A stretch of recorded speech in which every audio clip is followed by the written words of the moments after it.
Hello and thanks for joining us on Tech Hub. My name is Mr. Frank. I am pretty excited that you are joining me on this new set. I know it's pretty different from what you have been saying earlier on, but just some glitches here and there. We'll fix it and we go back to where we were. All right, just a kind reminder that you need to be aware of the COVID-19 pandemic that is to be urgent. Please wash your hands regularly, avoid crowds, maintain social distancing, and keep your family safe from the deadly coronavirus. Today is going to be a pretty exciting time. Now, later on the show, we'll be talking to Ololade Otayemi, and he'll be giving us the tech trends that ruled in 2020 and how they will affect 2021. You see, it's the new year already, and in just 1 week, so much has been happening. I can't wait to see what is going to happen at the end of the year. Anyway, you can follow us on social media and join the conversation at Silverbird N24, but on Instagram, on Facebook, and on Twitter. And remember, we're streaming live on YouTube, so tell your friend to tell your friend. If you don't have a TV to watch right now, it has been democratized to go to your phone and watch Tech Hub live using the hashtag Tech Hub, of course. We'll go on a short break, and when we come back, there's more for you. Don't go anywhere.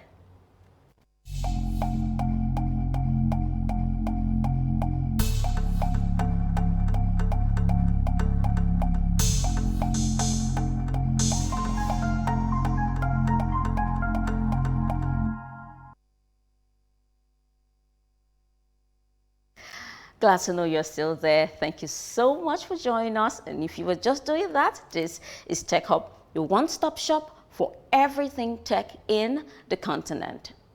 Before we move on, here is the Tech Global Update for the week.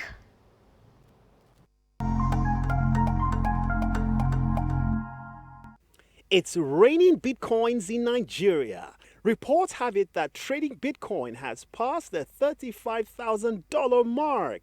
Since the turn of 2020, Bitcoin, the once frowned upon commodity, has continued to receive rally support now, making the global Bitcoin exchanges will keep seeing increasing numbers in volume and users. Some investors in Nigeria have seemingly adopted this digital commodity as some of their counterparts in Asia, Europe, and America. The Minister of Communications and Digital Economy, Dr. Issa Pantami, has reiterated the importance of possessing skills over paper qualification to thrive in the 21st century labor markets. The minister said, since digital economy is dominating the world and making the traditional economy very irrelevant, acquiring and mastering digital skills is no longer an option, but rather it is a necessity. The minister made this point on Wednesday while addressing participants at the Digital Job Creation Capacity Development Program for Youths. This was organized to enhance digital skills in line with the National Digital Economy Policy and Strategy for a Digital Nigeria.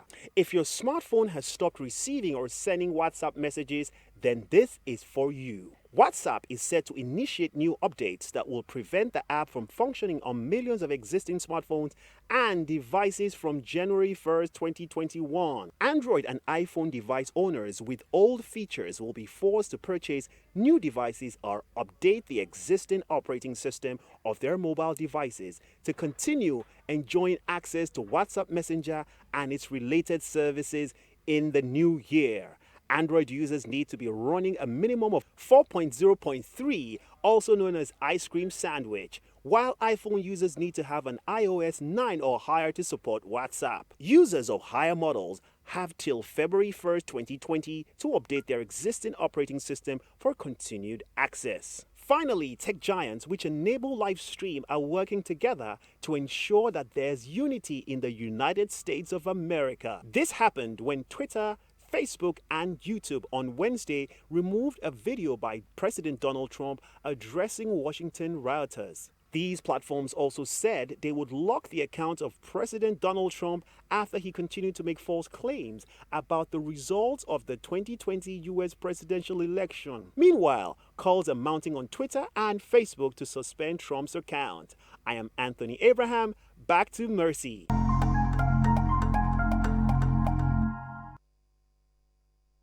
Thank Thank you, Anthony, for that update. That was pretty concise.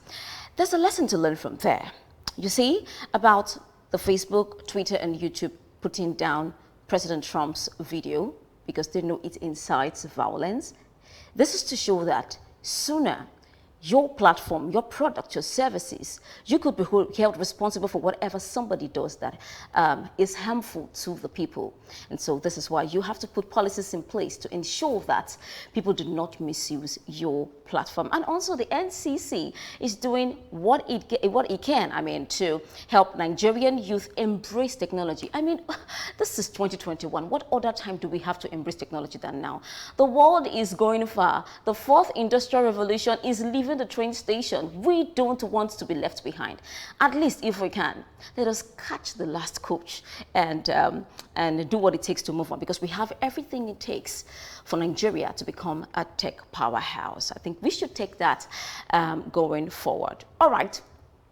At some point on the show, Ololade Otayemi, the president of Ventoven in Abuja, will be speaking to us about tech trends in 2020 and how it will spill into 2021. Like I mentioned earlier on, 2021 is just a week old, and we see how much is happening. WhatsApp has brought up its own policy update. The policy update is on another level altogether, and we're going to talk about that, after the show. I was just with a friend of mine just a few days ago, and I said, I don't really expect so much to happen in the first quarter or first half. I actually said first half of 2020 because the coronavirus thing happened. There's a resurgence. People are going to go and work from home. There's going to be less investment on research and development, and there will be less, birth of newer technologies. But I am so wrong.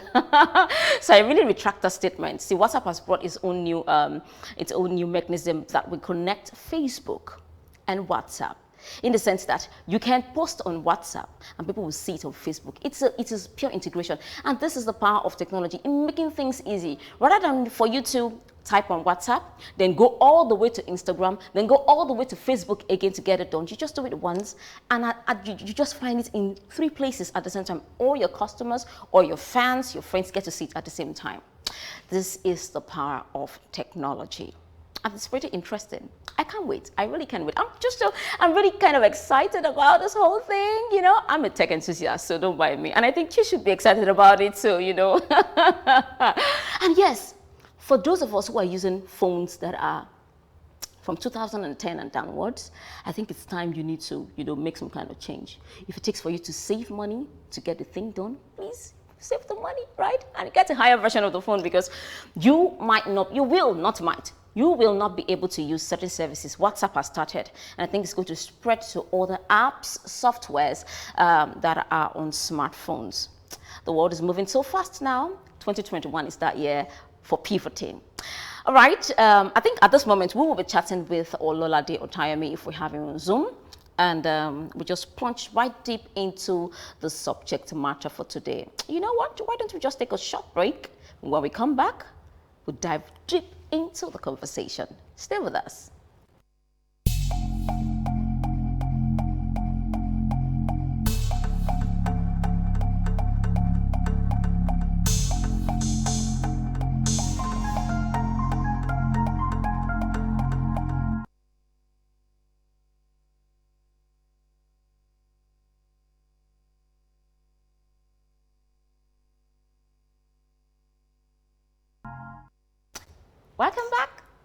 Welcome back. All right, we have via Zoom. We're going to have a virtual conversation, and this is what the world is, is doing right now. Everybody's having virtual conversations because we're practicing social distancing. We don't want to contact the coronavirus, and we're keeping it safe. Ololade Otayemi is the president of Ventoven. Good day, and thanks for joining us on Tech Hub, Ololade. Good day, Mercy. Thank you for having me. Absolutely. I'm glad to. So let's dive straight into the conversation. What are the tech trends, or what are the innovative trends that Road 2020. Let's start from Nigeria and spill into Africa and the rest of the world. What are the things, coronavirus came and, changed life for us? And people say, or experts say, and we know that coronavirus more like caused a leapfrog, if I would use that word, leapfrogging, of usage of some of this tech applications, tech habits, and tech attitudes. So talk to us. Let's start from the basic. What are the trends that Road 2020 that would likely continue and become solid in 2021? Thank you, Mercy. And thank you once again for having me. So I think we should start with a very critical factor that you've mentioned, which is coronavirus, right? I think coronavirus just came and just messed all of us up, decided to change our lives forever. All right. And based off of that, a number of trends came with it that we did not have a choice, or we did not have choices but to go with.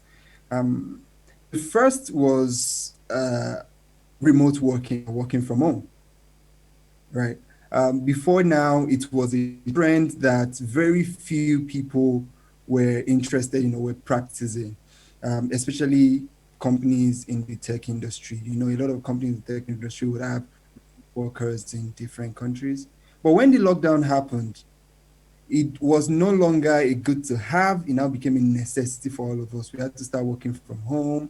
We had to learn how to do Zoom calls. I remember having to teach a few people how to use Zoom, right? I remember when I mentioned Zoom, so I said, "What's Zoom?" Right? So, but now everybody knows what Zoom is. So, I think that's the first and notable trend. Remote working or working from home became a thing, right?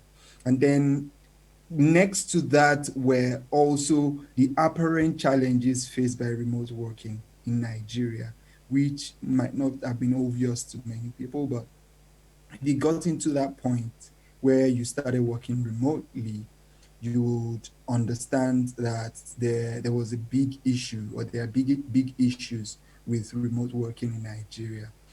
The first, like I would say, is that we lack some basic infrastructure that would not enable you work from home adequately. For example, quality internet connectivity. Another one is power supply, right? So for internet connectivity, some of us have to have 5, 6 internet sources for us to be able to work from home effectively. You're on a Zoom call and then you freeze, and then the person says, "Can you hear me? Can you hear me?" I'm like, "I can't hear you. Can you hear me?" Right? And that became a thing, right?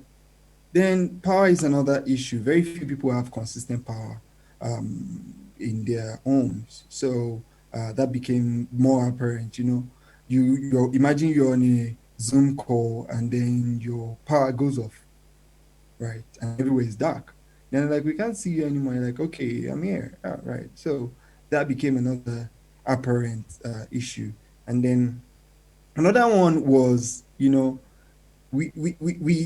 I often say this, but I don't say it with pride, but a large percentage of the workforce in this side of the world have been built in a way that they require maximum supervision to function optimally.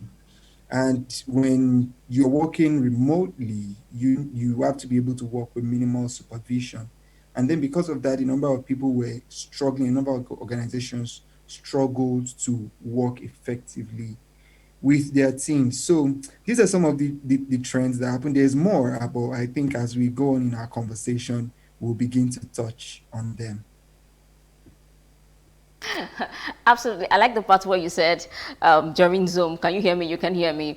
There were some memes flying around at some point of people pretending that their Zoom had frozen because they wanted to Like leave, be their online classes or anything. It's a beautiful thing because even with the resurgence of COVID-19, people are going back home to work. And that will bring about an issue of cybersecurity, which we will look at later on the show. Now let's talk about education. Many of our kids were at home, even from primary, nursery, primary, secondary, that's the high school, to university. Everybody was at home, or everybody were at home. And it was only the few that were able to afford, high internet connectivity and smart devices that were able to, that were able to learn. And how optimum was the education that they have? Let's talk about education in a bit. Yeah, so I totally agree with you there. So you see, the educational system in Nigeria was not designed to function remotely. So when COVID happened, it caught a lot of educational institutions by surprise. And you'll be surprised and shocked that even tertiary institutions, it would have made sense if it was just the nursery and primary schools that needed the kids to be there so you can engage them. But you'd be shocked that even a lot of tertiary institutions were confused. They didn't know what to do. A lot of tertiary institution students were home for months without being able to study, right? And I'm aware that there are a number of organizations. One of the organizations that I worked with closely as well, and a number of other organizations were trying to sell this solution to tertiary institutions, but they were not just successful because there were a number of things that were not in place. The facilitators or the lecturers, as we would call them, did not have the technical know-how to take on e-facilitation, which is a very important part of e-learning, right? The schools did not have the infrastructure to deploy e-learning to their students. And some of these students did not even have the devices, they did not have bandwidth, and a number of other things for them to begin e-learning. So it just further helped us or showed how we were not ready for e-learning in the educational sector. And I think this is an opportunity, right, generally for the Ministry of Education and all the players and stakeholders in the education industry to take this on as a challenge and make provision for this in the future. Absolutely. I mean, that's so spot on.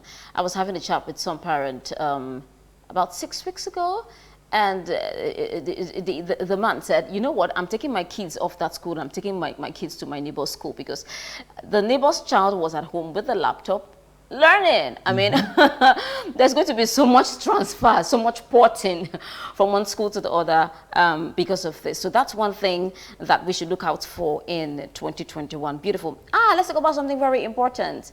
Religion, virtual worship. I mean, people that were used to going to church so much, saw it otherwise. Let's hear your take about virtual worship. This part is actually very interesting to me personally because we got to a point where we now had to be lifting up holy hands in our living room, right? There was no more turn to your neighbor and tell your neighbor you're blessed because the next person to you is probably your couch or all right. So at that point, I think I would say that the big churches, right? I'll use churches for example. The big churches were able to make the transition, and that's simple. Most of the big churches, most of the known popular churches already used to live stream their services because they have members that were spread across the world, and they've been engaging them. But the smaller churches struggled, right? And it's still the same reason. See, in our economy, in our country, the people at the bottom of the pyramid do not have access to some basic infrastructure that would enable them take advantage of some innovation or be able to do some things or innovate in a certain way because they do not have the knowledge, they do not have the resources, they do not have the infrastructure to get these things done. So we would see the smaller places of worship struggle to continue their virtual engagement and virtual services, right? But the big ones were able to thrive. Even even in the educational industry that we talked about earlier, the big tertiary institutions, the popular names, were able to transition from a physical interaction with their students to virtual. The same thing happened. The smaller brands, the smaller institutions were not able to do that. So I think it has let us see how we need to take note of the people at the bottom of the pyramid and also give them access to this basic infrastructure. And I think it's something we can do as a country if we decide to, and if the government can also partner with the private sector and get those things done. I want us to hold that thought where you said something about people, the churches, the religious houses who were able to embrace innovation earlier on, were able to transition smoothly into the lockdown. Hold that thought. We're going to come back to that later on, how Nigeria can be able to embrace technology, no matter how small now, so that they'll be able to transition when the fourth industrial revolution bomb, permit me to use the word, hits the country. Let's take a look at Fintech. I want to believe Fintech enjoyed the whole deal. See what happened to Paystack? I mean, they smiled home to the bank, and the whole tech sector in Nigeria and even Africa, we're proud of them. So let us talk a bit about Fintech and how they hammered heavily during the lockdown, 2020 actually. So I would like to say that Paystack is an organization I'm personally proud of because of some certain kind of affiliation to them. But before we go and talk about Paystack, see, if we look at everything that happened in 2020, one thing that was consistent is the increase in adoption of technology, going from e-commerce to people engaging more fintech and all of that. Fintech, like you said, had a good time, because online trading became more rampant, e-commerce became more rampant. Even something as simple as delivery and dispatch, right? People became more open to be able to pay online because they then began to buy certain services or products online. Dispatch riders or dispatch companies had more delivery to do. So I think the whole ecosystem, the entire tech ecosystem had a good time.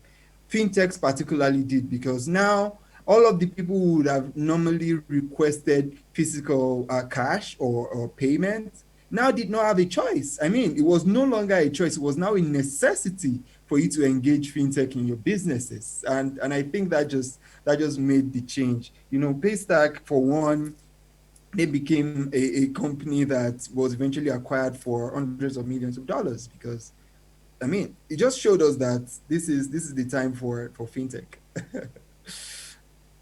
We're going to see more of fintech startups, sprout in 2021 and beyond in Nigeria. Mm-hmm. Yeah, I think so, and I also think that, the apart from us just seeing more fintechs, I think one of the other things we would see in 2021 is that people would have more faith in tech companies, particularly local tech companies. Investors, customers would have more faith in tech companies in Nigeria. Following what just happened with Paystack, the acquisition of Paystack showed us what is possible, that you do not limit yourself because you're a startup that started in Nigeria in one small room with a founder or two co-founders, right? Because the world is watching us. And if you're able to provide or produce or come up with a very good concept, a very good business model, investors will be interested. We've seen that happen, and I think we're going to see more of that in the nearest future. The trust of investors has gone up. The faith of investors in tech startups in Nigeria has gone up, and we're going to see more investment and more fintechs and more tech startups rise in the country in the next few months. Interesting. That'll be very good for Nigeria, because the more players we have in the sector, the more the cheaper it is, yes, for some products to be in the market, because that's one challenge of technology in Nigeria: accessibility and affordability. That's one of the huge problems that I look forward to seeing 2021 solve, hopefully, since now years are being attached to problems and solutions. So sitting down, working from home, online virtual learning, virtual worshiping, and the rest of them, do you think that brings up a problem of cybercrime and the need for cybersecurity solutions? Oh, yes, I totally agree with you on that, Mercy. You see, every time there is an advantage or there's a new innovation, it always comes with its challenges and disadvantages. Um,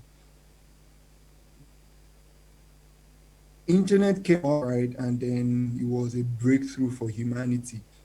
But following that also came cyber crimes and all of that. And every time there is an increased adoption of technology, increased adoption or increased use of the internet and all of that, we always see cybercrime accompany it, right? And I think that this further lets us know, this should further prompt all of us to be more vigilant, because in Nigeria we don't have so many cases of identity theft and all of that yet.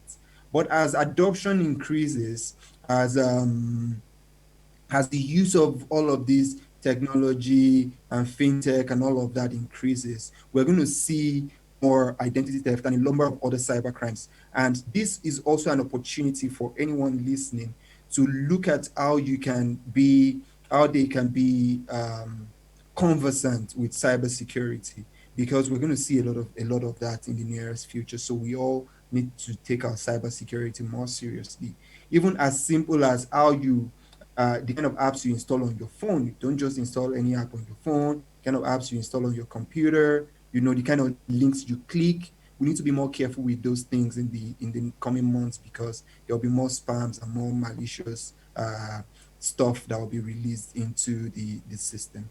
Absolutely, that's a safe place to land. I really would have asked you about your prediction, your forecast for 2021, but let me leave that as a discussion for another day. Thank you so much for joining us on Tech Hub.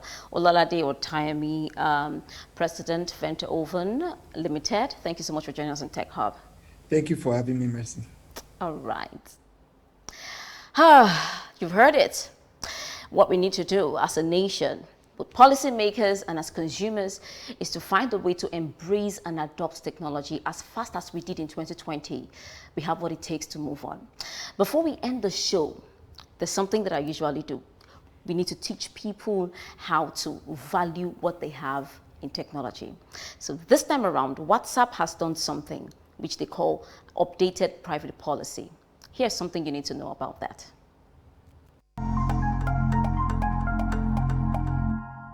Did you know that WhatsApp has officially updated its terms of service and privacy policy and is giving users till February 8, 2021 to accept the same or discontinue using the messaging platform? For those who do not accept these new terms, there is the option of deleting their account, which is a standard practice in the industry. Among the key updates being brought in is a change in the way platform would process their user data, along with changes in how WhatsApp partners with its owner Facebook so that integration across Facebook products can be offered. Here's the breakdown. It's just like the way you can post on Instagram and Facebook at the same time. Now, when you post on WhatsApp, you can enable it to be seen on Facebook as well. Some example given of WhatsApp Facebook integration are the ability to pay for products on WhatsApp using Facebook Pay. Now, this service is available in the US for now. It will get to Africa pretty soon.